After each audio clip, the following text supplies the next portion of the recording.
अभी हम लोग मृत्यु के बारे में देखेंगे, मृत्यु के बारे में, उसको अगले बार देखेंगे। परंतु आज की जो विषय है मृत्यु के बारे में बहुत जानना जरूरी है। हम प्रभु के पास आते हैं, परंतु हमारे जीवन में जब प्रॉब्लम आ जाती है, और ये सबसे बड़ी प्रॉब्लम होती है मृत्यु। आज के डेट में लोग स्वर्ग जाना तो चाहते हैं पर मरना नहीं चाहते, चाहे वो कितना भी बुढ़ा हो जाए, मरना नहीं चाहते। स्वर्ग जाना है पर मरने के लिए तैयार नहीं है। प्रभु का वचन कहता है कि मरने के लिए तैयार होना है, ठीक है। तो इसलिए मृत्यु के बारे में भी जानना बहुत जरूरी है। हम कहीं गलत फहमी में जी रहे हैं कि हमारी मौत ना हो, है ना। मृत्यु के बारे में आप जानेंगे और वचन के अनुसार चलेंगे तो आपके जीवन में उतना शोक नहीं होगा। आज किसी घर में मृत्यु हो जाती है तो लोग प्रभु को छोड़ देते हैं, कुकुड़ाने लगते हैं, लोग वापस जहाँ से आए थे वहीं पर चले जाते हैं, ठीक है। एक बात ध्यान रखिएगा, ठीक है। हमारा विश्वास जो है ना, वो जो संसार के लोग हैं उनसे भी बेकार है। संसार के लोगों के देखो, जिसके घर में मृत्यु हो जाती है तो क्या वो अपनी संसारिक देवी देवता को छोड़ देते हैं? हमारे घर में मृत्यु हो जाती है तो हम प्रभु के ऊपर दोष देते हैं कि प्रभु था तो बचाया क्यों नहीं, प्रभु ने मेरी प्रार्थना को क्यों नहीं उत्तर दिया, हमारे बच्चे क्यों मर गए, हमारे घर में हम इतना प्रार्थना करते हैं, हमारा पति क्यों मर गया, हमारी पत्नी क्यों मर गया, क्यों नहीं प्रभु ने बचाया। लोग को कराने लगते हैं। आज संसार में देखो, लोगों को एक ही दिन में एक घर में किसी के 2 मृत्यु 3 मृत्यु एक्सीडेंट हो जाता है, लोग मर जाते हैं, परंतु वो क्या अपनी देवी देवता को छोड़ देते हैं?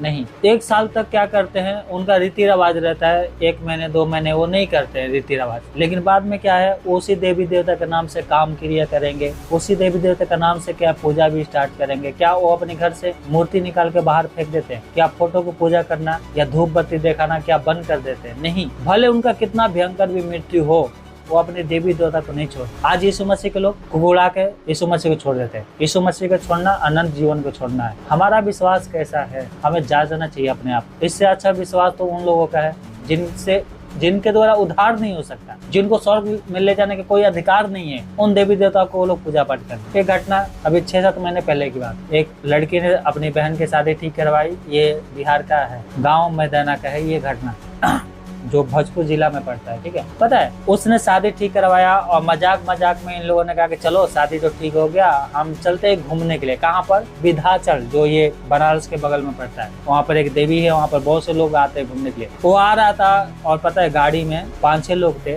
लड़का गाड़ी चला रहा था जिससे शादी ठीक हुआ था, और वो गाड़ी कंट्रोल नहीं हो पाई, लड़की को छोड़कर और लड़के को जिसके शादी ठीक है उन दोनों को छोड़कर जितने गाड़ी में थे सब मर गए। और लड़की जिसने शादी ठीक करवाया था वो पागल हो गई, और उसके बच्चे मर गया, बच्चे भी था, उसका भाई भी मर गया और उसके पति भी मर गया। अब वो पूजा पाठ कर रहे हैं, क्या मतलब उन्होंने अपनी देवी देवता को छोड़ दिया। एक ही दिन में देखो, उसका भाई भी मर गया, पति भी मर गया, बच्चे भी मर गया। कल पास्टर यही बता रहे थे, क्रिस्टी है ना, और जोसेफ क्रिस्टी। यूब के जीवन में देखो, उसके सारे बच्चे मर गए, क्या वो परमेश्वर को छोड़ दिया? नहीं। संसार के लोग अपने देवी देवता को नहीं छोड़ते हैं। ऐसी घटना एक बाइबल में है। यूब के जो बेटे सब मर गए, बेटियां मर गए। 10 परिवार था, एक ही दिन में मर गए। 10 बेटे, मतलब 10 बेटा और बेटी मिलाकर 10 थे, 10 संतान थे, सब मर गए। उन्होंने प्रभु को नहीं छोड़ा। संसार में लोग यीशु से आशीष पाने के लिए आते हैं, परंतु जब थोड़ा सा प्रॉब्लम आती है तो क्या होता है, वो अपने विश्वास से चले जाते हैं। कहाँ चले जाते हैं? संसार में। मेरे कहने का मतलब ये है कि अपने आप को जांचो, संसार से ही जांचो। कोई ट्रेन में आता है, ट्रेन पलट जाती है, लाखों लोग मर जाते हैं कभी। अभी ट्रेन पलटी तो 300 लोग एक ही बार में मर गए। क्या वो अपनी देवी देवता को छोड़ देंगे? नहीं छोड़ेंगे। हम क्यों छोड़ देते हैं यीशु मसीह को? ठीक है। मृत्यु के बारे में बाइबल क्या कहती है सुनिए। एक बच्चा था, एक कहानी बता रहा हूँ, ठीक है। एक बच्चा अपनी माँ से कहा कि लोग कौन सी उम्र में मरते हैं, तो उसकी माँ ने कहा एक काम करो, ये नापने वाला फीता लो और सामने क्या है, कब्रिस्तान है, वहां पर जाओ और नाप के आओ कि लोग कौन सी आयु में मरते हैं। हो गया, नाप लेने लग गया तो कोई छोटा कब्र था, कोई बड़ा कब्र था। इसका नतीजा ये निकल गया कि लोग सब आयु में मरते हैं। लोग क्या है, सब आयु में मरते हैं। अब सवाल ये है कि बच्चे जो मरते हैं तो वो कहाँ जाते हैं, नरक में जाते हैं या स्वर्ग में जाते हैं? तो परमेश्वर के वचन के अनुसार बच्चे मरते हैं वो सीधा स्वर्ग में जाएंगे। अगर आप दूसरा सामुएल 12 अध्याय पढ़ेंगे तो वहाँ पर लिखा है कि दाऊद के पुत्र जब मर गया तो वहाँ पर एक घटना घटती है। अगर आप, मैं वचन पढ़ता हूँ, ठीक है, और मुझे माफ करना, मैं बार बार वचन नहीं बोल सकता क्योंकि समय के अनुसार देखते हुए मैं वचन तैयार करता हूँ और उसमें खत्म भी करना होता है, ठीक है। तो अगर आपके पास बाइबल है तो आप अपनी बाइबल खोलिए, लिख सकते हैं तो आप लिख लीजिए। नहीं लिखना है कोई बात नहीं, आपको पढ़ने नहीं आता, लिखने नहीं आता है, आप ध्यान से सुनिए। दाऊद का पुत्र मर गया, पहला दूसरा सामुएल 12 अध्याय और उसकी 19 लिखा है, अपने कर्मचारियों को आपस में फुसफुसाते देखकर दाऊद ने जान लिया कि बच्चा मर गया है। तो दाऊद ने अपने कर्मचारियों से पूछा, क्या बच्चा मर गया? उन्होंने कहा, हाँ बच्चा मर गया। तब दाऊद भूमि पर से उठा और नहाकर तेल लगाया और वस्त्र बदला, तब यहोवा के भवन में जाकर दंडवत की, फिर अपने भवन में आया और उसकी आज्ञा पर रोटी परोसी गई और उसने भोजन किया। तब उसके कर्मचारियों ने उससे पूछा, तूने ये काम किया है जब तक बच्चा जीवित रहा तब तक तू उपवास करता हुआ और रोता रहा, परंतु जब बच्चा मर गया वैसे ही तू उठकर भोजन करने लगा? उसने उत्तर दिया, जब तक बच्चा जीवित रहा जब तक तो मैं ये सोचकर उपवास करता और रोता रहा, क्या जाने यहोवा मुझ पर ऐसा अनुग्रह करे कि बच्चा जीवित रहे। परंतु जब वो मर गया फिर मैं उपवास क्यों करूं? क्या मैं उसे लौटा सकता हूँ? मैं उसके पास जाऊंगा परंतु वो मेरे पास लौट नहीं आएगा। तब दाऊद ने अपनी पत्नी बैतशेबा को शांति दी और उसके पास गया और एक उसका पुत्र उत्पन्न हुआ और उसका नाम सुलेमान रखा और वो यहोवा के प्रिय हुआ। आप ध्यान से सुनिए, यहाँ पर क्या लिखा है, मैं तो उसके पास जाऊंगा। यहाँ पर एक शोक के बारे में एक घटना है, लोगों को अचंभा लगेगा, परंतु यहाँ पर एक घटना ये है कि ये दाऊद उपवास प्रार्थना इसलिए कर रहा था कि हो सके परमेश्वर इस बीमारी से इसको बचा ले, परंतु जब बच्चा नहीं मरा, जब नहीं बचा तो इसने क्या किया, उपवास तोड़ा, नहाया धोया, तेल लगाया और फिर खाना खाने लग गया प्रभु का धन्यवाद कर। सुनिए, प्रभु को धन्यवाद कर खाना खाया। लोगों ने पूछा, क्या देखो मैं आप उपवास नहीं रख सकता, उसको जीवित नहीं कर सकता, ये मर गया, ठीक है, मैं उसके पास जाऊंगा, मैं भी मरने के बाद उसके पास जाऊंगा, परंतु मैं उसको वहां से वापस लाने के मेरे अधिकार नहीं है, जीवित करने का मेरे पास अधिकार नहीं है। तो मेरे कहने का मतलब ये है, अगर किसी का बच्चा मर गया तो सीधा स्वर्ग में जाएगा, और आप स्वर्ग में जाएंगे नहीं जाएंगे वो आपके ऊपर है, वो आपके ऊपर है। अगर आप प्रभु के साथ चलेंगे, विश्वास में बने रहेंगे तो आप भी उसी के पास जाएंगे और वो बच्चा स्वर्ग में वो आपको वापस दी जाएगी। प्रभु वहाँ पर दूतों को नियुक्त किया है, 100 दूतों को नियुक्त किया है कि वो क्या करे, बच्चों को देखभाल करे, और हो सके बच्चा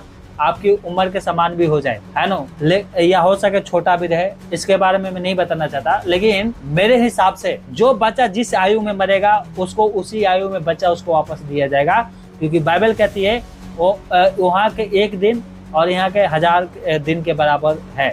तो उसकी मृत्यु हो गई, वो स्वर्ग में गया, आपकी मृत्यु कुछ ही मिनट में स्वर्ग के हिसाब से हो जाएगी, तो आपका उम्र उतना ही रहेगा और बच्चा का भी उम्र उतना ही रहेगा स्वर्ग में। आपके ऊपर है, आप स्वर्ग जाओ ना जाओ। आज किसी के बच्चे की मृत्यु हो जाती है तो लोग दोष लगा रहे हैं कि प्रभु ने क्यों नहीं बचाया, अब मैं प्रभु को क्यों मानूं। आप मानो या ना मानो, प्रभु तो सत्य है और रहेगा। पहले भी ऐसा था, आज भी है और आने वाला समय भी यीशु मसीह रहेगा। धरती आकाश पृथ्वी सब जातियां खत्म होगी, सब प्रभु के सिंहासन के सामने इकट्ठे किए जाएंगे, सबका न्याय किया जाएगा। आप नरक में जाएंगे, स्वर्ग में जाएंगे, ये आपके हाथ में है। तो इसलिए अगर हम प्रभु के साथ रहेंगे तो हाँ दुख होता है, बहुत दुख होता है, ठीक है। ये घटना मेरे साथ भी घट चुकी है, ठीक है। ऐसा नहीं है कि मैं आपको ऐसे फालतू की बातें बता रहा हूँ, नहीं, हमारे साथ भी हो गया ये घटना। हमारे बच्चा 7 महीने के था, 7वां महीना चल रहा था और हम लोग, मेरे छोटे वाले भाई का शादी था, सुनिए ध्यान से, शादी था गांव में, हमारे घर में विश्वास नहीं करते, शादी था। और जिस दिन शादी हुआ, जिस दिन लड़की छोटे वाले भाई की बहू आई, उसी दिन मेरा बच्चा मर गया।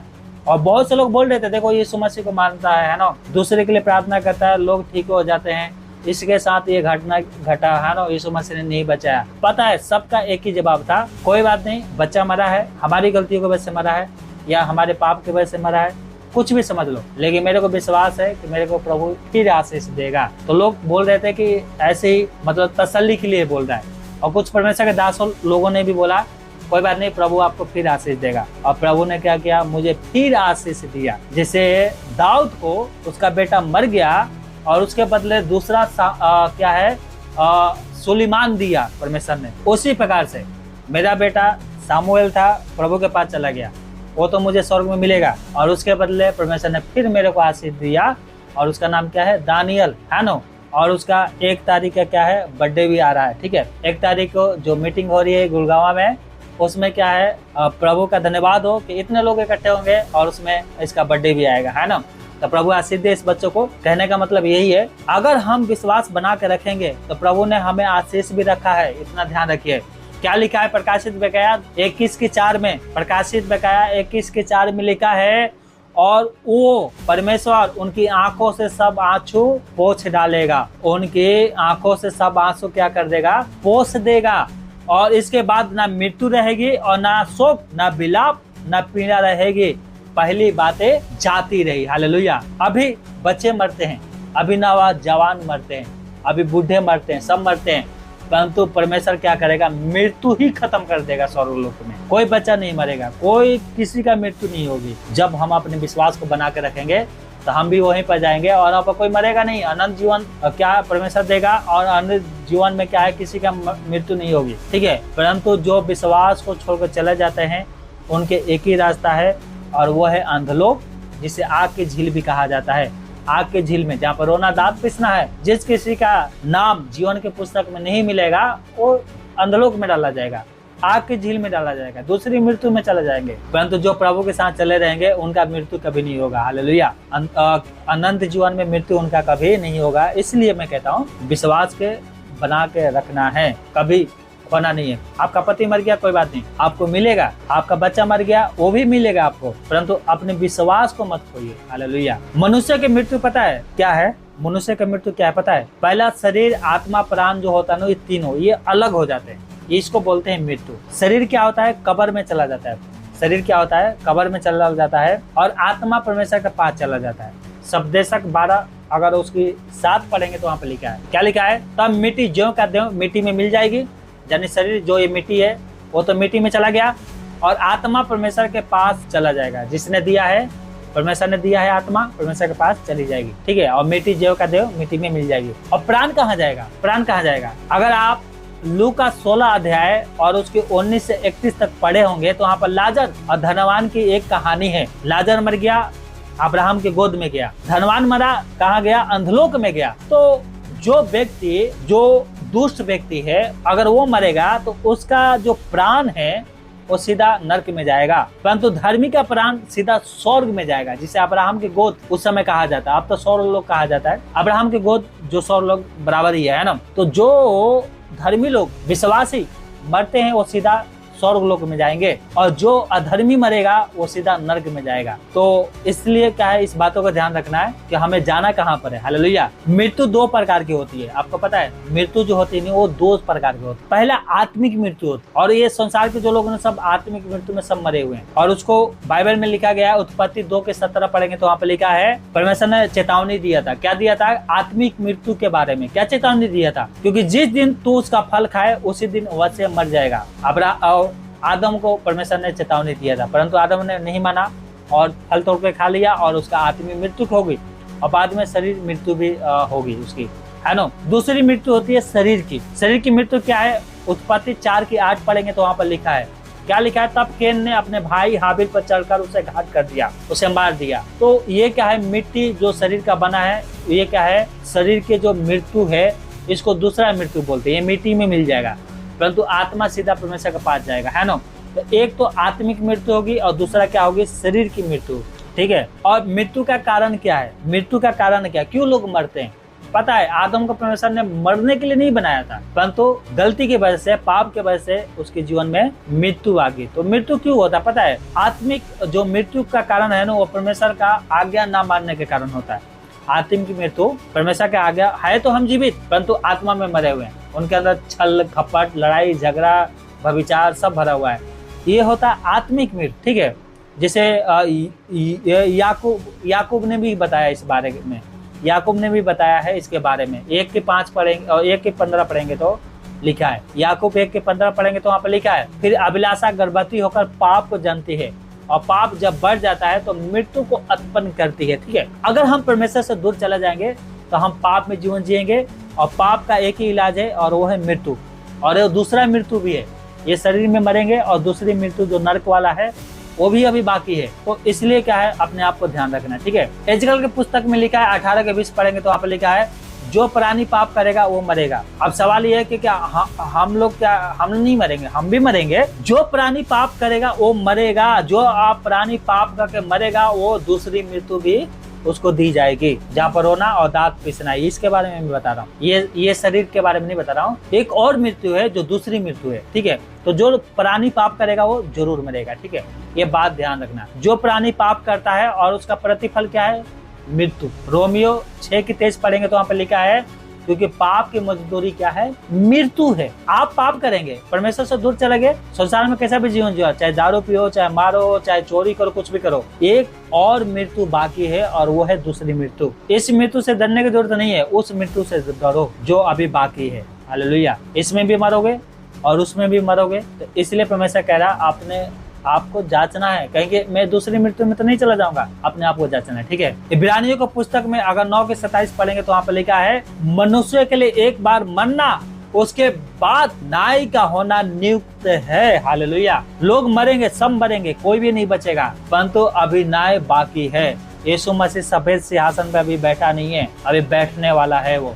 और जिस दिन सफेद सिंहासन पे बैठेगा, वहाँ पर लोग, जब प्रभु यीशु मसीह का आगमन होगा, सारी जातियां इकट्ठी की जाएगी, तो वहाँ पर दो प्रकार के लोग होंगे। एक तो खुशी से और प्रभु की महिमा करेंगे कि धन्यवाद हो प्रभु तेरी आगमन हो गई, और दूसरा छाती पीटेंगे, रोएंगे। जैसे एकलौते पुत्र की मृत्यु हो जाती है वैसे रोएंगे। और क्यों रोएंगे पता है? क्योंकि उनको जाना है दूसरी मृत्यु में। वो कहेंगे, काश मैं प्रभु को नहीं छोड़ा होता, काश मैं अपने विश्वास को नहीं त्यागा होता, काश मैं प्रभु के साथ चलती, काश मैं पाप में नहीं मरती। उस समय छाती पीट पीट कर रोएंगे और उनको कोई उद्धार नहीं मिलेगा, कोई दया नहीं की जाएगी। और वहाँ पर वो भी लोग होंगे जो हंसेंगे प्रभु के आगमन पे। तो हम अपने आप को जांचे, हंसने वाले बनना है या रोने वाले बनना है। मृत्यु का विवरण क्या है, मतलब मृत्यु के बारे में बाइबल में नाम क्या दिया गया है, इसके बारे में तो बाइबल कहती है सो जाने के बारे में कहा गया है, जैसे प्रभु में सो गए, है ना।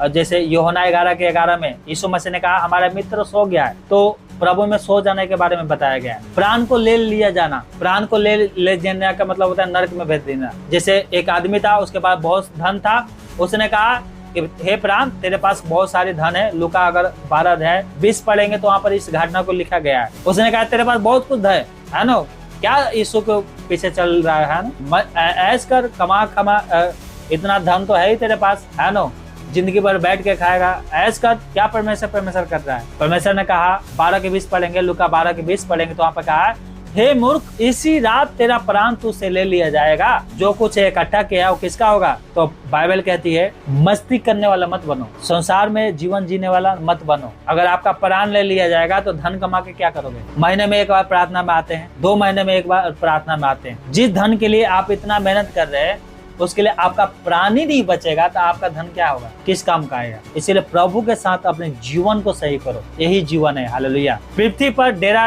सिर का घर गिराया जाना, ये मृत्यु के बारे में कहा गया है। जो प्रभु के लोग हैं, ऐसे स्थान पर जाना जहां से वापस लौट के कोई नहीं आ सकता, ये मृत्यु के बारे में बताया गया। जैसे प्राण छूट गया तो ऐसी जगह पर जाएंगे जहाँ से कोई लौट के वापस नहीं आएगा। यूब अगर 16:22 पढ़ेंगे तो वहाँ पे लिखा है क्योंकि थोड़ी ही वर्षों के बीतने पर मैं उस मार्ग से चला जाऊंगा जिसमें फिर वापस ना लौटूंगा। हालेलुया। तो ये नाम है, मृत्यु का नाम है ना। शांत स्थानों में चला जाना, जैसे भजन संहिता 115 और 17 पढ़ेंगे तो वहाँ पर लिखा है, ठीक है। प्राण को छोड़ा जाना, जैसे पेटों के काम 5:10 में लिखा है कि सपीरा का प्राण छूट गया, झूठ बोलने के कारण इनका प्राण छूट गया, है ना। और भी बहुत सारे वचन है, ठीक है, लेकिन समय हमें खत्म हो रहा है और उसमें नहीं देखेंगे। तो इस बात को क्या करना है, ध्यान रखना है, ठीक है। बहुत सारे है ना, और मृत्यु के बारे में दर्शाता है। एक बात पता है, यहाँ पर पता है अनंत मृत्यु जो होता है ना, परमेश्वर से अलग होने के बारे में भी बताता है, ठीक है। जैसे इफिसियों 4 की अगर 18 पढ़ेंगे तो वहाँ पर लिखा है, क्या लिखा है?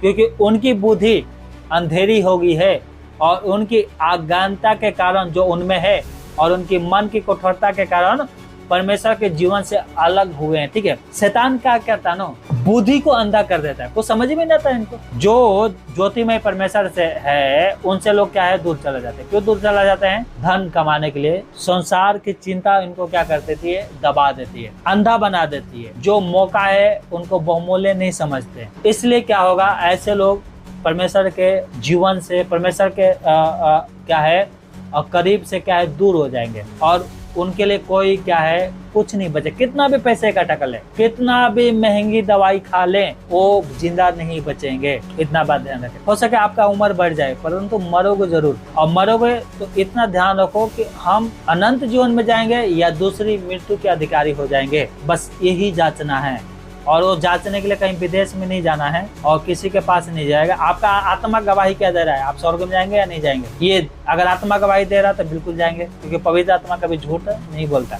आत्मा गवाही नहीं दे रहा है और वो कह रहा है कि अपने जीवन सुधारो, तो बिल्कुल आपको जीवन सुधारना है, नहीं तो दूसरी मृत्यु कब आ जाएगी आपको पता भी नहीं चलेगा। जैसे चोर आता है ना तो बता के नहीं आता है और लूट के लेके सब चला जाता है, वैसी मृत्यु भी आएगी। तो अपने आप को जांचना है, ठीक है। संसार में लोग महंगे महंगे दवाई खा रहे हैं, किस लिए खा रहे हैं? कि हमारे चेहरा बढ़िया दिखाई दे, हम सुंदर दिखाई दे, हमारा जीवन बढ़ जाए। ताकत वाले गोली खाते हैं, है ना, कि हमारे जीवन में ताकत आ जाए। बीमार पड़ते हैं तो दवाई लेके आते हैं ताकि हमारी मृत्यु ना हो, परंतु उससे नहीं डर रहे हैं कि मृत्यु जब हो जाएगी तो क्या हम प्रभु के पास जाएंगे, स्वर्ग में जाएंगे? क्या प्रभु हमारी मृत्यु से खुशी मनाएगा या दुखी होगा? ठीक है।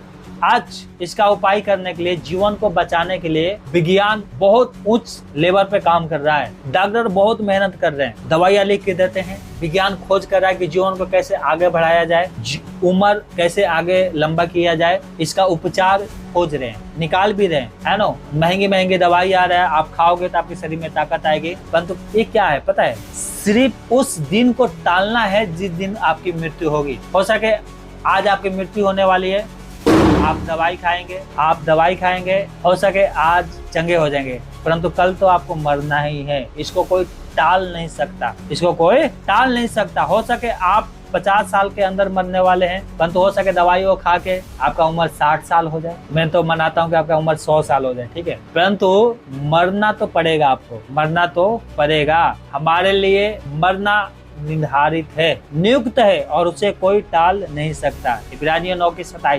9:27 में लिखा है, हमारा जन्म ही मरने के लिए हुआ है, हमें मृत्यु से भेंट करना है, इसे कोई टाल नहीं सकता। मृत्यु का सच्चा इलाज एक ही है, और वो पता है कौन है? यीशु मसीह। मृत्यु का सच्चा इलाज एक ही है और वो है यीशु मसीह, जो आपको आत्मिक मृत्यु से बचा सकता है, सच में आपको मृत्यु से मुक्त कर सकता है, और वो है सिर्फ एक ही, और वो है यीशु मसीह। वचन में लिखा है, यूहन्ना 5:24 पढ़ेंगे तो वहाँ पर लिखा है, मैं तुमसे सच सच कहता हूँ, जो मेरा वचन सुनकर मेरे भेजने वालों की प्रीति करता है, अनंत जीवन उसका है, और उस पर दंड की आज्ञा नहीं, परंतु वो मृत्यु के पार होकर जीवन में प्रवेश कर चुका है। हालेलुया। उसमें मृत्यु का कोई अधिकार नहीं है, दूसरा मृत्यु उसका कोई कुछ नहीं कर सकता। ये शरीर में तो मरना है, आज या कल आप मरोगे, जरूर मरोगे, परंतु दूसरा मृत्यु आपका कुछ नहीं कर सकता, आपके ऊपर उसका कोई अधिकार नहीं है। क्यों? क्योंकि आप उसके वचन को सुनकर पिता परमेश्वर पे विश्वास करते हैं, मन फिराते हैं, अपने पापों से पछताव करते हैं, बपतिस्मा लेंगे, तो आप लिख लेना, जरूर आपका उद्धार होगा। प्रभु की संगति में, वचन में बने रहो, जरूर उद्धार होगा, और दूसरी मृत्यु आपका कुछ नहीं कर सकता। हालेलुया। यीशु मसीह का मृत्यु आपका जीवन बचाने के लिए हुआ था, नाश करने के लिए नहीं, सिर्फ बचाने के लिए। हालेलुया। मसीह का मृत्यु आपके जीवन बचाने के लिए हुआ था। हालेलुया। इब्रानियों 2:9 में लिखा है, क्या लिखा है? ताकि परमेश्वर के अनुग्रह से हर एक मनुष्य के लिए मृत्यु का स्वाद चखे। हालेलुया। परमेश्वर के अनुग्रह से हर एक मनुष्य के लिए मृत्यु का स्वाद चखे, और यीशु मसीह सिर्फ आपके लिए क्रूस पे मारा गया, गाड़ा गया, और मरे में से तीसरे दिन जी उठा, सिर्फ आपके लिए। वो इसलिए मारा गया, इसलिए कोड़ा पड़ा, सिर्फ आपके जीवन बचाने के लिए। जब वो आपके लिए मर गया तो सोचो आपके लिए क्या कुछ नहीं कर सकता वो। हालेलुया। इफिसियों 5:2 में लिखा है, अपने आप को सुखदायी सुगंध के लिए परमेश्वर को आगे भेंट करके बलिदान चढ़ा दिया। यीशु मसीह सिर्फ आपकी जीवन बचाने के लिए वो इसलिए बलिदान हुआ था। हालेलुया। क्योंकि लूका 24:46 में लिखा है कि मसीह दुख उठाएगा और तीसरे दिन मरे में से जी उठेगा। हालेलुया। ये शुभ समाचार है। क्या शुभ समाचार है? शुभ समाचार ये है कि 1 कुरिन्थियों 15:1-4 पढ़ेंगे तो वहाँ पे लिखा है कि मसीह हमारे पापों के लिए दुख उठाएगा, और पवित्र शास्त्र के अनुसार वो मारा गया, गाड़ा गया, और पवित्र शास्त्र के अनुसार मरे हुए में से तीसरे दिन जी उठा, और जो जी उठा है वो कभी मरेगा नहीं। हालेलुया। यीशु मसीह में और संसार में पता है क्या फर्क है? संसार में बहुत से लोग मरे हुए से जी उठे हैं। बाइबल में भी लिखा है 8 लोग मरे हुए में से जी उठे थे, परंतु बाइबल कहते हैं कि वो मरे हुए में से जी उठे थे फिर मर गए। यीशु मरे हुए में से जी उठा और कभी मरेगा नहीं। हालेलुया। ये है हमारा यीशु मसीह। और जो कोई उस पर विश्वास करेगा वो मर भी जाएगा तो भी जीवित रहेगा, और जो विश्वास किए बिना मर जाएगा, यीशु मसीह को छोड़कर चला गया और मर गया, वो मरेगा और फिर मरेगा। हालेलुया। मरा है और फिर दूसरी मृत्यु में भी मरेगा, नरक में भी जाएगा वो। हालेलुया। इसलिए अपने आप को जांचना है। हमें विश्वासी बनना है तो सच्चा विश्वासी बनना है, दिखाने वाला नहीं बनना है, सच्चा। हालेलुया। पता है जो सच्चा विश्वासी होते हैं ना, अगर उनका मृत्यु हो जाती है तो प्रभु को बहुत खुशी होती है। ये आपके लिए दुख होता होगा, लेकिन प्रभु के लिए बहुत खुशी है कि मेरा दास देखो मेरे पास आ रहा है। हालेलुया। जहाँ मैं स्वर्ग में हूँ वो भी आज से क्या करेगा? स्वर्ग में अनंत जीवन के भागी होकर मेरे साथ सुख भोगेगा। हालेलुया। सोचिए आप एसी में बैठ के मजे ले रहे हैं और आपकी क्या है, बेटे गांव में क्या कर रहे हैं? मजदूरी कर रहे हैं, खेती कर रहे हैं, जीवन बचाने के लिए, पेट पालने के लिए ईंट पत्थर धोकर अपने पेट पाल रहे हैं। और आप यहाँ से देखेंगे वीडियो कॉल करके, देखो मेरा बेटा कितना मेहनत कर रहा है, तो क्या आपको मोह नहीं लगेगी? क्या आप अपने बेटे को अपने पास नहीं बुलाओगे? बिल्कुल बुलाओगे। वही तो हमारा पिता है। वो चाहता है कि मेरे दास लोग मेरे साथ रहे, मेरे विश्वासी, मेरे बच्चे मेरे साथ रहे। हालेलुया। वचन में लिखा है कि जो धर्मी जन होते हैं वो मरते हैं तो वो क्या है? धन्य होते हैं। हालेलुया।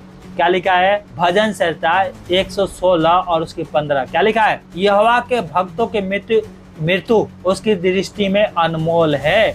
हालेलुया। और प्रकाशित बकाया 14 के 13 पढ़ेंगे तो वहाँ पे लिखा है, मैंने स्वर्ग से ये सब सुना, लिख जो मुर्दे प्रभु में मरते हैं अब से धन्य हैं। हालेलुया। जो मुर्दे प्रभु में मरते हैं, जो विश्वास करके मर गए हैं, वो धन्य हैं, वो प्रभु के पास चले गए, वो धन्य है। हालेलुया। परंतु दूसरा दुष्ट लोग जब मरता है ना तो प्रभु क्या है? अप्रसन्न होता है। एजकल 33 के 11 पढ़ेंगे तो वहाँ पे लिखा है, मैं दुष्ट के मरने से प्रसन्न नहीं होता, परंतु इससे कि दुष्ट अपने मार्ग से फिरकर जीवित रहे। प्रभु परमेश्वर दुष्ट लोगों से जो मर जाते हैं उनसे प्रसन्न नहीं होता है।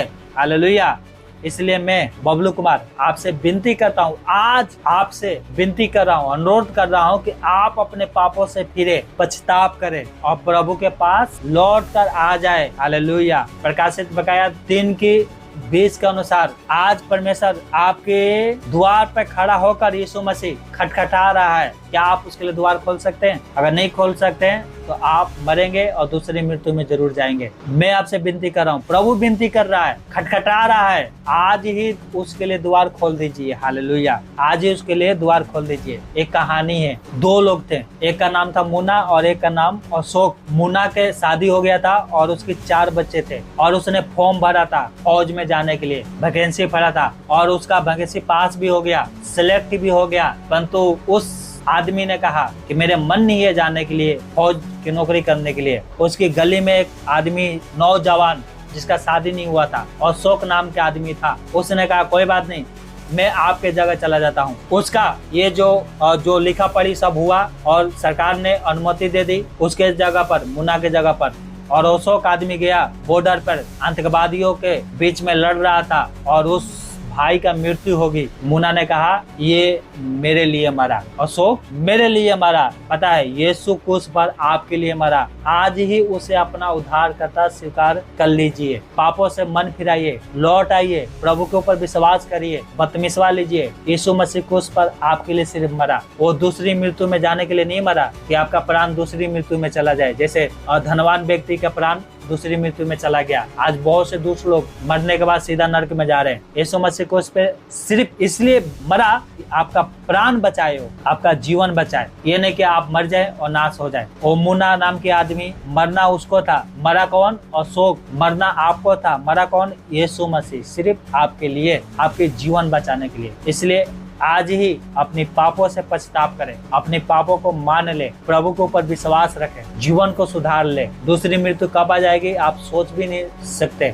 जो बातें आप सोच भी नहीं सकते वो आपके ऊपर घटना घट जाएगी। इसलिए अपने जीवन पवित्र रखें, मरने के बाद धर्मी बनकर मरे, ये नहीं कि दुष्ट बनकर। सुलेमान का जीवन बहुत अच्छा था, शुरू में बहुत अच्छा था, मरा पाप में मरा। दाऊद उसका पिता था, प्रभु के पीछे चला, आत्मा सच्चाई से चला और कहा मैं भी जाऊंगा अपने पुत्र के पास जहाँ मेरा पुत्र गया है, मैं भी जाऊंगा, परंतु मेरे अंदर इतना शक्ति नहीं है, मेरे अंदर शक्ति नहीं है, मैं उसको लौटा के वापस नहीं ला सकता। परमेश्वर सब कुछ कर सकता है, परंतु वो अपनी वचन के अनुसार करेगा, अपनी दया के अनुसार करेगा। एक दिन में 1.5 लाख लोग मरते हैं, एक दिन में 1.5 लाख लोग मरते हैं। क्या प्रभु 1.5 लाख को जिंदा नहीं कर सकता? बिल्कुल कर सकता है। नहीं कर रहा है, क्यों नहीं कर रहा है? क्योंकि उसका इलाज अंत में किया जाएगा, दूसरी मृत्यु का इलाज अंत में कर दिया जाएगा, उस समय लोग मरेंगे नहीं। इसलिए दुनिया में 1.5 लाख लोग मरते हैं, प्रभु उनको भी जिंदा कर सकता है, लेकिन नहीं कर रहा। क्यों? बाइबल में 8 लोगों को परमेश्वर ने जिंदा किया। क्या बाइबल के अनुसार आज 6000 साल बीत गया, 6000 साल में